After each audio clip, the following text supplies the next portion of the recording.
Hey there, I'm Sarah, 28, and crushing it in the marketing world. And the best part? I just got engaged to Mark, the man of my dreams. He's an insanely talented architect, the kind of guy whose smile could melt glaciers. We've been together for 2 years, and every day has been amazing. But I've got to be honest, my family life, it's complicated. My dad passed away when I was a kid, so it's been just me and my mom, Linda, against the world. Don't get me wrong, I love her.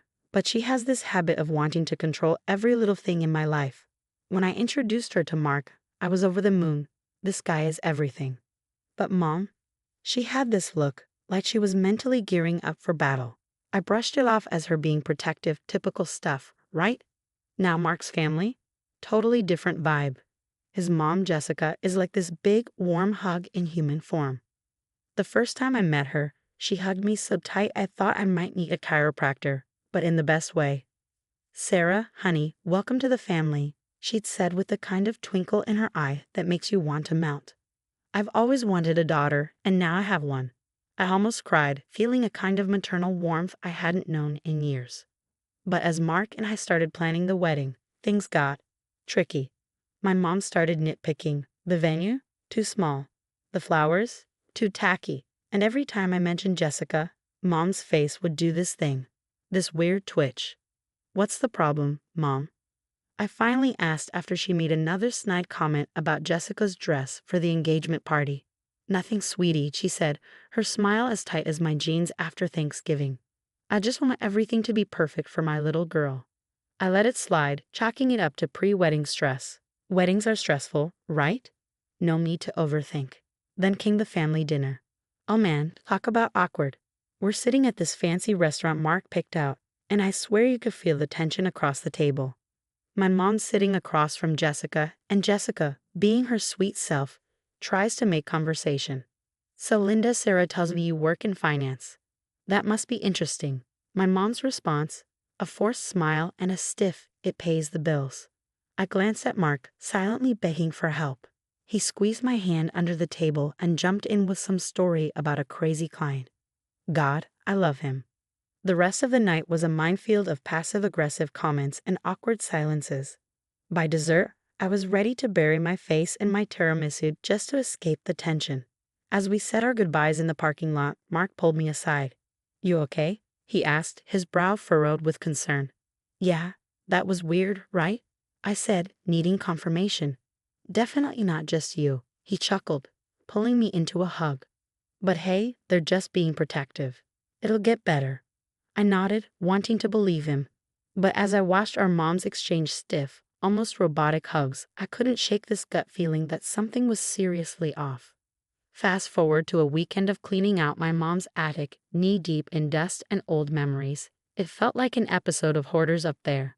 That's when I found it, a beat-up photo album buried behind stacks of ancient National Geographics. "Mom, what's this?" I called, flipping it open. And oh boy, was I not ready for what I found. There she was, young, carefree, arm in arm with some guy I'd never seen before. They looked happy, like the kind of happy I feel with Mark. "Oh, that's nothing," my mom said quickly, trying to take it from me, but I held on. "Mom, who is this guy?" "He's in like every picture." She sighed, her shoulders sinking. "That's Robert. He was my fiancé. A long time ago." My jaw dropped. "Fiancé? Mom, how come I've never heard about this?" She hesitated, her voice barely above a whisper. It was a different time. "Sarah, things didn't work out." Mom's voice was flat, but I could tell there was so much more buried beneath the surface. Classic Linda, clamming up like a bear trap. I knew pressing her wouldn't get me anywhere, so I let it slide for now. Meanwhile, Mark had his own family drama brewing. He called me later that night, his voice tight with stress. "Babe, you're not going to believe what just happened." I could hear the tension through the phone. "What's going on?" I asked my mom about the weird vibe between her and your mom at dinner, and she totally freaked out. My heart skipped a beat. "Freaked out? What do you mean?" She started crying. "Sarah, my mom never cries." Then she dropped this bomb on me, and you're not going to believe it. My stomach churned. "Try me. My dad, he was your mom's ex-fiancé. The one who broke off their engagement." I almost dropped the phone. Wait, what? Are you serious? Dead serious, Mark said, sounding just as shaken. Mom said they met right after he ended things with your mom. It was a whirlwind. They got married fast. She said she's always felt guilty about it, but I felt like the ground had been ripped out from under me. Mark, this is insane. What are we going to do? I think we need to talk to them, both of them, together. That's how we found ourselves in the most painfully awkward family meeting of all time. Mom, Jessica, Mark, and me, all crammed into our tiny living room. The tension was so thick, you could cut it with a knife. All right, we know, I said, breaking the silence. We know about Robert, about the engagement, everything. Mom's face went pale, while Jessica looked like she might be sick. You had no right. Mom spat at Jessica, her voice quivering with fury. No right to tell them. They deserve to know, Linda, Jessica replied softly, her eyes filled with regret. We can't keep living with this secret. Mom exploded. You stole him from me. You ruined my life. It wasn't like that, Linda. Jessica pleaded, her voice cracking. Robert had already ended things with you when we met. It just happened. But Mom wasn't hearing any of it. She was screaming, sobbing, throwing accusations like they were grenades. I had never seen her so raw, so broken. Mom, please, I begged, my voice trembling. This was decades ago. Can't we just? You don't understand, Sarah, she cried. He was the love of my life, and she took him away. I felt torn in two. One part of me wanted to comfort her, to soothe away the years of pain and bitterness. But the other part was furious. How could she have kept this from me? How could she let this bitterness poison what was supposed to be one of the happiest times of my life? Mark wasn't faring much better. He sat beside me, silent and shell-shocked, as though his entire world had just been flipped upside down. Why didn't you ever tell me, Mom? He finally asked, his voice barely a whisper. Jessica wiped away her tears. We thought it was best to leave the past in the past. We never imagined it would come to this. The room fell silent, the weight of decades-old secrets pressing down on all of us. I looked at Mark, saw the confusion and hurt in his eyes, and knew he was feeling the same storm of emotions. After that bombshell of a family meeting, things only got worse. Mom turned into a whirlwind of bitterness, stirring up trouble wherever she could. It started with whispers at church, sideways glances from people who had known us for years. Then one day at the grocery store, I overheard Mrs. Johnson gossiping in the next aisle. Did you hear about poor Linda? She was saying to her friend. Her daughter's marrying into the family that ruined her life. Can you imagine? I wanted to scream. Instead, I gripped the shopping cart until my knuckles turned white and got the hell out of there. Back home, I tried reasoning with Mom. This is ancient history. Can't you just let it go? She looked at me like I'd suggested we jump off a cliff. Let it go. Oh, Sarah, that woman stole my future. And now she's stealing my daughter too. Mom, that's not. It's me or them, Sarah. You can't have both. I won't be at that wedding if she's there. It felt like someone was tearing me in half. Mom, please. Don't make me choose. But she just turned away, leaving me standing there, feeling like a little kid all over again. Mark was my rock through all of this, but even he was starting to crack. Maybe we should just elope, he suggested one night, only half joking. I laughed, but it came out more like a sob. Don't tempt me. And then the accidents started happening. First, my wedding dress. Mom had offered to take it in for alterations, but when she brought it back, it was 3 sizes too small. Oh, sweetie, I'm so sorry, she'd said, her eyes wide with fake innocence. The seamstress must have made a mistake. Then our venue called, saying someone had canceled our reservation. I didn't need to guess who that someone sounded like. But the final straw was when Mark's ex, Amber, showed up at our door. Mark, is it true? Are you only marrying Sarah because she's pregnant? Mark's jaw dropped. What? Amber, where did you hear that? I felt my blood run cold. There was only one person who could have started that rumor. It all came to a head at our engagement party. Mom showed up uninvited, 3 sheets to the wind, spoiling for a fight. She stumbled into the room, slurring her words. There she is. She pointed at Jessica, her voice thick with venom. The homewrecker herself. The room fell into an icy silence. You could have heard a pin drop.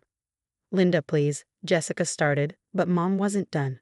She pointed at Jessica, voice trembling with rage.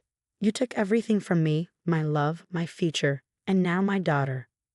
I saw Mark tensing beside me, ready to step in, but something inside me snapped.